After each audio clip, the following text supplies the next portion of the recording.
جی سوال یہ کر رہے ہیں کہ جنازے کی جو نماز ہوتی ہے اس کے بعد وہاں پر بھی دعا ہوتی ہے، اور بعض نکاح کی مجلس میں دعا ہوتی ہے، اور وہاں پر کیا ہاتھ اٹھانا جائز ہے؟ دیکھیے، جنازے کی نماز ہے کیا؟ جنازے کی نماز جو آپ 4 رکعت پڑھتے ہیں اس میں آپ پہلے اللہ اکبر کہتے ہیں، تکبیر باندھتے ہیں، بسم اللہ کے بعد سورہ فاتحہ اور ایک زمزورہ پڑھتے ہیں، پھر اللہ اکبر کہتے ہیں، اس کے بعد درود ابراہیم پڑھتے ہیں، اس کے بعد پھر اللہ اکبر کہتے ہیں، اب اس کے بعد میت پر دعا کرنا ہے، اللہم اغفر لہ ورحمہ، اللہم وسع قبرہ، اللہم وسع مدخلہ، اللہم من احیتہ منا فاحیہ علی الاسلام والسنہ ومن توفیتہ منا فہو علی یہ جو دعا ہے، یہ جو دعائیں پڑھی جاتی ہیں یہ اصل میں میت کے لیے ہی دعا ہے، میت کے لیے دعا کرنے کا یہی موقع ہے۔ اگر کوئی آدمی دعا یاد نہیں کر رکھتا، کم از کم کہے اللہم اغفر لہ، اللہم ارحمہ، اللہم اغفر لہ، اللہم ارحمہ، کم از کم یہ تو کہیں۔ تو یہ جگہ ہے جہاں پر دعا کرنا ہے، یہ جگہ ہے جہاں پر دعا کرنے کا موقع ہے۔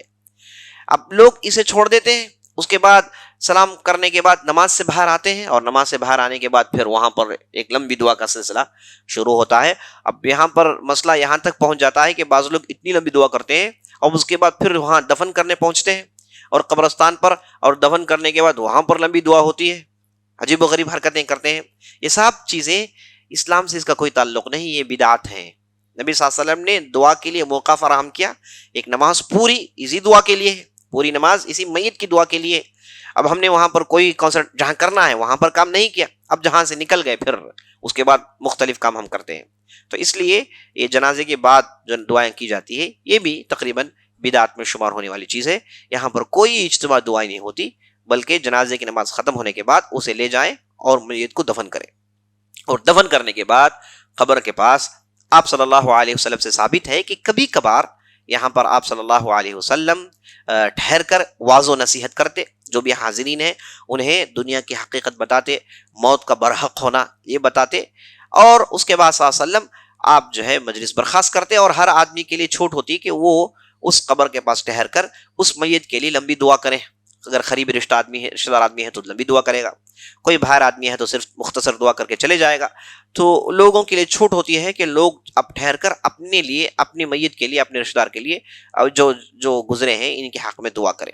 یہاں پر اجتماعی دعا کرنا یہ بھی نبی صلی اللہ علیہ وسلم سے ثابت نہیں ہے۔ تو چاہے وہ جنازے کی نماز کے بعد ہو یا پھر دفن کرنے کے بعد ہو، یہاں پر کوئی اجتماع دعا اس کا موقع ہی نہیں، نبی صلی اللہ علیہ وسلم نے ایسے کبھی کیا ہی نہیں۔ اسے آپ اچھی طریقے سے سمجھ لینا چاہیے۔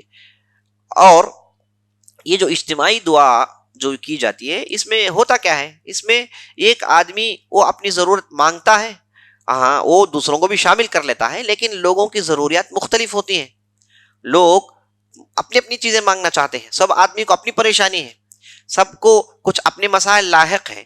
تو اگر اجتماعی دعا کرنے کا یہ طریقہ شروع کر لیا جائے تو لوگ اپنے اپنے مسائل کیسے پوچھیں گے؟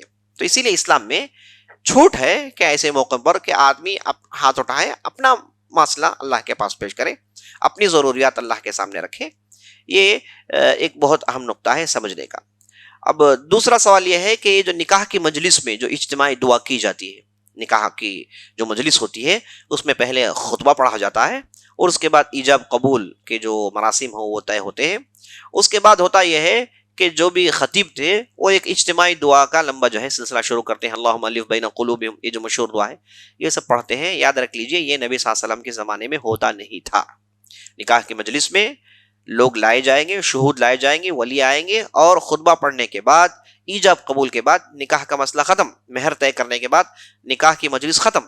اجتماعی دعا اس جگہ پڑھنا یہ بالکل جائز نہیں ہے، اور یہ بھی یہ عام بدعتوں میں یہ چیز شمار ہوتی ہے۔ اللہ سبحانہ و تعالی ہمارے حالات درست کرے۔